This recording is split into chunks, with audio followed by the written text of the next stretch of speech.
Assalamualaikum warahmatullahi wabarakatuh. Perkenalkan, nama saya Ani Nusyawati, NPM 1811070317. Kelas A, semester 4, jurusan Pendidikan Islam Anak Usia Dini. Video ini untuk memenuhi tugas mata kuliah pengembangan kompetensi guru anak usia dini dengan dosen pengampu Ibu Kanada Komaria, MPDI. Di sini saya akan menjelaskan beberapa bab dari buku yang berjudul Pengembangan Kompetensi Guru. Bab pertama, saya akan menjelaskan tentang konsep pengembangan kompetensi guru. 1. Pengembangan kompetensi guru. Pengembangan kompetensi guru merupakan fungsi utama yang harus dilakukan dalam institusi pendidikan guna menjamin ketersediaan tenaga kerja yang tepat untuk menduduki berbagai posisi, jabatan, dan pekerjaan yang tepat pada waktu yang tepat. Semua itu dilakukan demi mencapai tujuan dan berbagai sasaran yang telah ditetapkan. Pengembangan kompetensi guru sangat berkaitan erat dengan pengidentifikasian persoalan, ancaman, dan peluang dalam institusi pendidikan dan lingkungan institusi. Perencanaan pengembangan kompetensi guru perlu bagi suatu organisasi agar tidak mengalami hambatan di bidang SDM dalam suatu rangka menghadapi dampak kemajuan zaman yang semakin berkembang. Oleh sebab itu, perencanaan pengembangan kompetensi guru harus mengikuti perkembangan dan tuntutan perusahaan yang selalu berubah.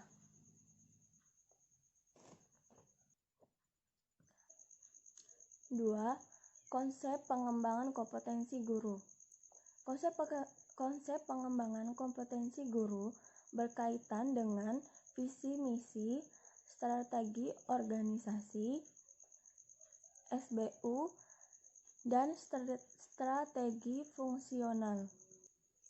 Penentuan pengembangan SDM perlu memperhatikan dan mempertimbangkan visi misi, strategi institusi, serta perlu dirumuskan secara logis, jelas, dan aplikatif. Strategi pengembangan kompetensi guru mendukung pengimplementasian strategi institusi dan perlu diterjemahkan ke dalam aktivitas-aktivitas SDM. Kebijakan-kebijakan, program-program yang sejalan dengan strategi institusi sehingga akan mempengaruhi pencapaian sasaran institusi.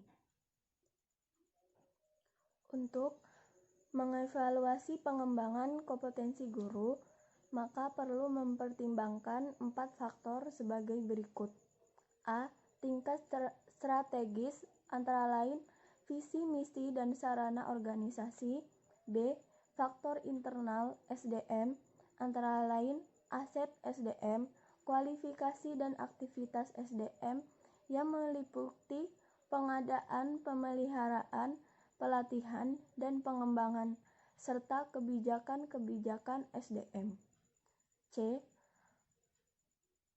Faktor-faktor eksternal antara lain demografi, perubahan sosial, teknologi, politik, peraturan pemerintah, pasar tenaga kerja, dan isu internasional. D. Faktor organisasional antara lain struktur, strategi institusi pendidikan, budaya organisasi, dan strategi pengembangan SDM. Bab kedua, saya akan menjelaskan tentang model pengembangan kompetensi guru. Kata model berasal dari istilah yang dipakai di kalangan modeling yang berarti gaya atau pola yang hampir sama dengan strategi. Istilah model bisa dipahami sebagai suatu kerangka konseptual yang dipakai untuk acuan standarisasi dalam melaksanakan sebuah program. Ada beberapa model pengembangan guru antara lain: A. Model pengembangan berbasis penilaian performa guru. B. Model pengembangan berbasis penilaian kinerja guru. C. Model pengembangan guru berbasis diklat. D. Model pengembangan guru berbasis kompetensi. E. Komponen kompetensi guru. F. Model pengembangan guru. G. Karakteristik kompetensi guru. H. Model pengembangan kompetensi guru perspektif Islam. Bab ketiga, saya akan menjelaskan tentang implikasi pengembangan kompetensi guru. Dampak positif dari pengembangan kompetensi guru institusi pendidikan khususnya adalah sebagai berikut. A. Fokus pada sekolah. Pengembangan kompetensi guru yang berjalan baik akan memberikan implikasi yang baik pula kepada sekolah. Sekolah akan selalu mendapatkan nilai positif di mata masyarakat, khususnya para wali murid. B. Wali murid. Pengembangan kompetensi guru yang berjalan dengan baik akan memberikan animo besar terhadap wali murid. C. Daya saing yang tinggi. Pengembangan kompetensi guru yang berjalan baik akan meningkatkan daya saing yang tinggi. D. Mutu lulusan. Mutu lulusan adalah ukuran mutu terhadap lulusan yang diterapkan secara relatif berdasarkan kebutuhan pelanggan.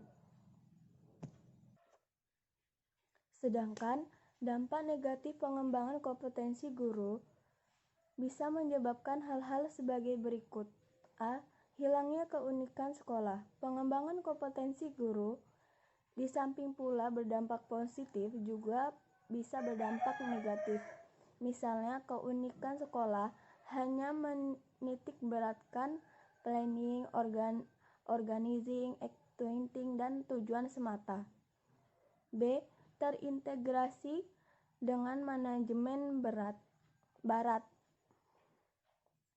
Pengembangan kompetensi guru sering diimplementasikan dalam dunia entrepreneurship, sementara para top leader dan top manajernya cenderung mengikuti langkah-langkah manajemen barat yang notabene tentu jauh dari ajaran agama Islam. C. Inklusivitas sekolah. Sekolah mempunyai keunikan tersendiri dibandingkan dengan institusi pendidikan lainnya, yaitu adanya cara-cara tersendiri dalam mengembangkan kompetensi guru Islami. Jika pengembangan kompetensi guru diambil dari metode manajemen perusahaan dan tidak mencoba disesuaikan dengan ruh kesekolahan, maka bukan tidak mungkin sekolah akan menjadi institusi pendidikan yang bisa mengorbitkan dan memproduksi ideologi liberalisme yang bebas nilai. Implikasi pengembangan kompetensi guru perspektif Islam. Dalam perspektif Islam, dampak pengembangan kompetensi guru juga sangat berpengaruh terhadap berlangsungnya pendidikan. Dampak pengembangan kompetensi guru bisa menjadi salah satu tolak ukur untuk keberhasilan sebuah institusi pendidikan. Karena potret lulusan menjadi representasi kesuksesan proses pendidikan di institusi tersebut. Sekian penjelasan dari saya. Wabillahi taufiq wal hidayah. Wassalamualaikum warahmatullahi wabarakatuh.